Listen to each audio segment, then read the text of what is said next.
আমি 20 তারিখ বিকেল 2টার সময় সংবাদ পাই যে তাকে শুক্রবার রাত্রে 2:30টার সময় ডিবি বেশে 50-60 জন লোক নন্দীপাড়া ছাপাখানা রোড থেকে তুলে নিয়ে গেছে।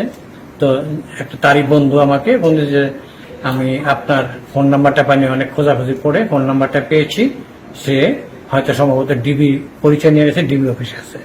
তাৎক্ষণিক সাথে সাথেই আমার আত্মীয় স্বজন ডিবি অফিসে গেলাম। অনেকক্ষণ সন্ধ্যা অবধি ছিলাম, তারা কোনো তথ্য দিল না। তারা একটুকু বললো যে আপনাদের ঠিকানা ফোন নাম্বার দিয়ে যান, আমরা খোঁজ পেলে আমরা জানাবো। তারপরে আমরা সিডি অফিসে গেলাম, তারপরে থানায় গেলাম জিডি করার জন্য। থানায় জিডি গ্রহণ করলো না, আমাদেরকে সান্ত্বনা দিল যে ঠিক আছে, যেহেতু নাহিদ সমন্বয়কারী, তার উপরে কোনো আমরা নিরাপদ থাকবে, আমরা নিশ্চিন্তে যান। আমাদের দর নয়, পিতা হিসাবে আমি সারা রাত ঘুমাতে পারিনি। তাহলে সকাল 8টার সময় আমার ছেলে নিজে ফোন দিল যে আমি আসি, তোমরা কোথায়? তা আমরা গ্রামের বাড়িতে ছিলাম সবাই, এটা বাড্ডার ফকিরখালিতে।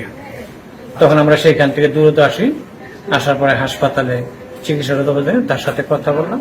এখন জিজ্ঞেস করার পরে আরো 2-1জন মিডিয়ার লোক আসছিল, প্রথম আলো, তারাও আসছিলেন।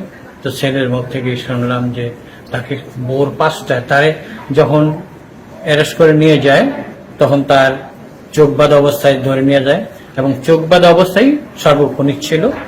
তারপরে তাকে মানসিক এবং শারীরিক টর্চার করে, সে অজ্ঞান অবস্থায় ছিল। এরপরে অজ্ঞান অবস্থা থেকে সে যখন সেন্স ফিরে আসে, সে ভোর 4টায় সে দেখলো যে সেখানে পূর্বাঞ্চল, জলছড়ি এলাকায় পূর্বাঞ্চলে সে নিজে গেল। তখন সেখান থেকে সে একটা গাড়ি নিয়ে বাসায় আসে। তারপর আমরা হাসপাতালে নিয়ে আসি। টর্চারিং করছে তার হাতে, তারপরে পায়ে অনেক কালো দাগ পড়ছে, অনেক মারধর করছে, অনেক মানসিক অবস্থা খুবই খারাপ। তারপরও সে বলছে যে এখন যেন কেউ আমার বিরোধ না, আমি একটু সুস্থ হয়ে আমি সাংবাদিক ভাইদের উদ্দেশ্যে একটা ব্রিফিং দিব, মেসেজে পাঠাবো।